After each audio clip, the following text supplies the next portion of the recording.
Bonjour à tous et bienvenue sur le bien-être commence ici. J'espère que vous vous portez bien. Aujourd'hui, on va parler du diabète. On va regarder pourquoi et comment cette maladie se déclare. On va regarder également comment les radicaux libres interviennent. Et surtout, découvrir des méthodes naturelles efficaces pour réduire les risques de diabète et limiter les radicaux libres.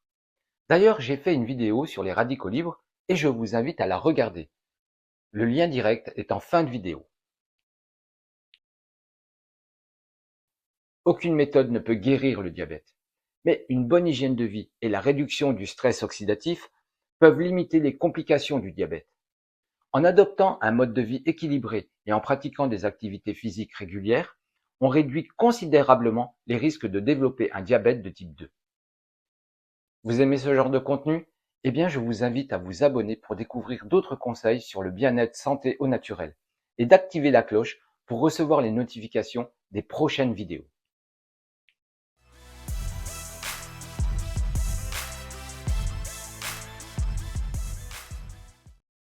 Dans un corps en bonne santé, le glucose issu de l'alimentation passe dans le sang.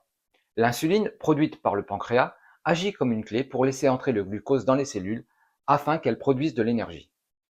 Mais certains facteurs comme le surpoids, une alimentation trop sucrée, la sédentarité, le stress chronique ou oxydatif, la pollution, le tabac, peuvent provoquer une résistance à l'insuline.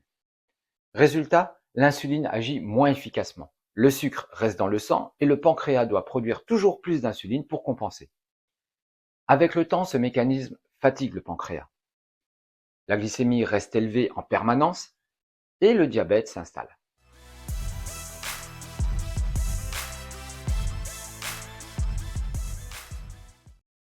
Il existe deux types de diabète. Le diabète de type 1, qui est une maladie auto-immune, où le pancréas produit peu ou pas d'insuline, souvent dès l'enfance ou l'adolescence, et on ne sait toujours pas la prévenir naturellement. Le diabète de type 2, qui est le plus fréquent, lié à une résistance de l'insuline, plus un pancréas qui finit par s'épuiser. Il existe clairement des moyens naturels pour réduire fortement les risques.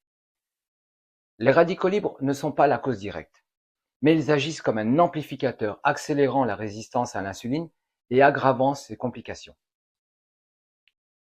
Le stress oxydatif est comme de minuscules agresseurs qui attaquent nos cellules. En excès, elle provoque un déséquilibre appelé stress oxydatif, nuisible pour les vaisseaux sanguins et le pancréas. Ce stress endommage nos cellules, y compris celles qui produisent de l'insuline et celles qui répondent à cette hormone.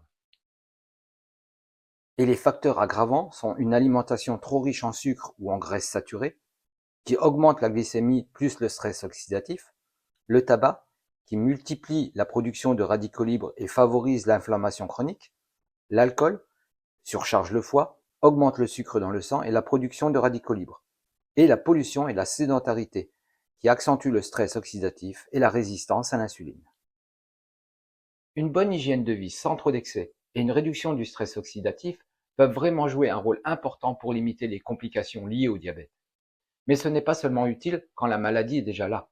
Adopter de bonnes habitudes au quotidien peut réduire considérablement le risque de développer un diabète de type 2.